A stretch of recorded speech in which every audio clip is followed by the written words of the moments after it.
में हम बालन और सलाहुद्दीन को पारस के साथ देखते हैं। पारस बताता है कि वो जालिम तंजीम मासूम लोगों का खून बहाने से कभी बाज नहीं आएगी।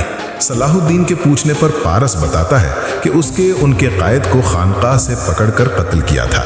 सलाहुद्दीन खाना खाते हुए बालन से कहते हैं कि उन कातिलों के जहां हमला करने का खतरा है वहां उन्हें मोहतात रहना चाहिए।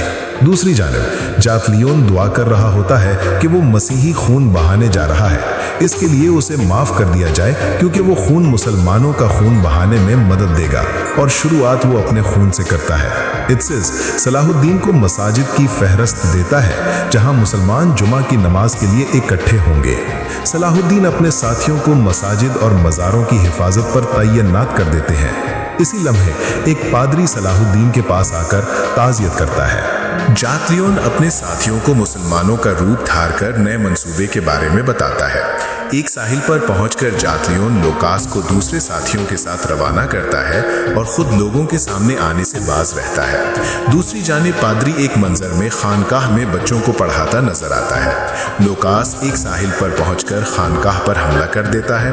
उसी वक्त सलाहुद्दीन बाहर निकलते हैं और लोकास हक्का बक्का रह जाता है। यहाँ वो मंजर दिखाया जाता है जब पारस ने सलाहुद्दीन और बालन को ऐसी खानकाह का बताया था जहाँ मुसलमानों और ईसाइयों के अच्छे ताल्लुक हैं, और वो मंजर जब पादरी ने ताज़ियत के बाद सलाहुद्दीन से कहा था कि उसने खानकाह में अनजान लोगों को देखा है। सलाहुद्दीन उन कातिलों का अगला हदफ समझ गए थे। बालिन लोकास से कहता है कि उसका कोई मजहब नहीं, वो बस कातिल है। सलाहुद्दीन और उनके साथी उन पर टूट पड़ते हैं। सलाहुद्दीन और बालन लोकास से पूछते हैं कि उसे ये सब करने का हुक्म किसने दिया है। वो इमारले का नाम लेता है। सलाहुद्दीन ये सुनकर बालन को घूरने लगते हैं। इतने में एक तीर लोकास को आ लगता है।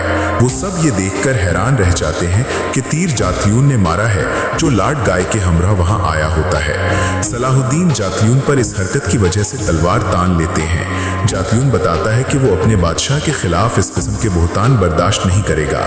बालिन सलाहुद्दीन को उन दोनों के बारे में बताता है। लाड गाय का कहना है कि वो बादशाह इमारले के कहने पर मदद के लिए आए हैं। इसके साथ ही वो मंजर दिखाया जाता है जब विलियम्स लाड गाय और जातलियून की बातें सुन रहा था। लाड गाय के इशारे पर जातलियून ने गजा में कत्ल के बारे में अनजान बनने का नाटक किया था ताकि विलियम्स के सामने उनका किरदार खराब ना हो, और लाड गाय ने इमारले से गजा जाने की दरख्वास्त की थी। सलाहुद्दीन जातलियून को माफ करने पर राजी नहीं होते।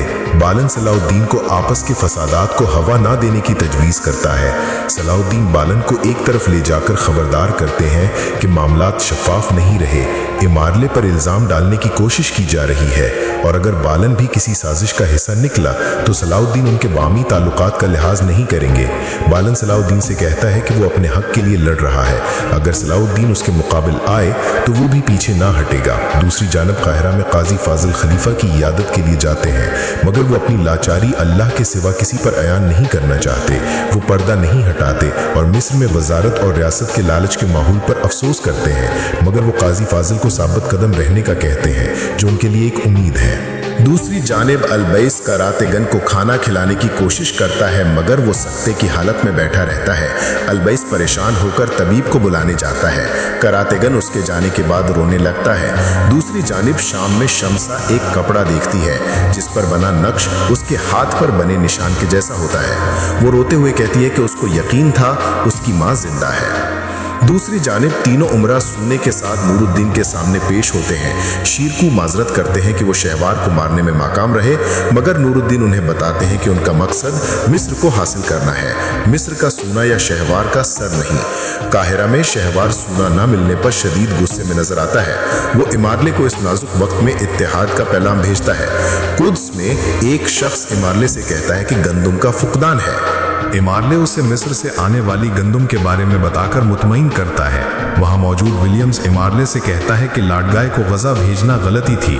शेरवार जंगियों के सोना चुराने के बाद सलीबियों से तिजारती इत्तेहाद का फैसला काजी फाजिल को सुनाता है और उन्हें दस्तावेजात बनाने का हुक्म देता है, मगर काजी फाजिल साफ साफ इनकार कर देते हैं। इस पर कामिल और शहवार भड़क उठते हैं। दूसरी जानिब लाडगाय जातलियून और बालिन गजा से कुद्स वापस जा रहे होते हैं। लाडगाय बालिन की एक बार फिर सरजनिश करता है कि उसने एक अमीर के सामने इमारले के खिलाफ उस शख्स को बोलने का मौका क्यों दिया। लाडगाय कहता है कि उसको तफ्तीश के लिए वो शख्स दरकार था और बालिन का शक इमारले पर नहीं किसी और शख्स पर है। सलाहुद्दीन अयूबी का मुकम्मल सीजन देखने के लिए चैनल को लाइक और सब्सक्राइब करें।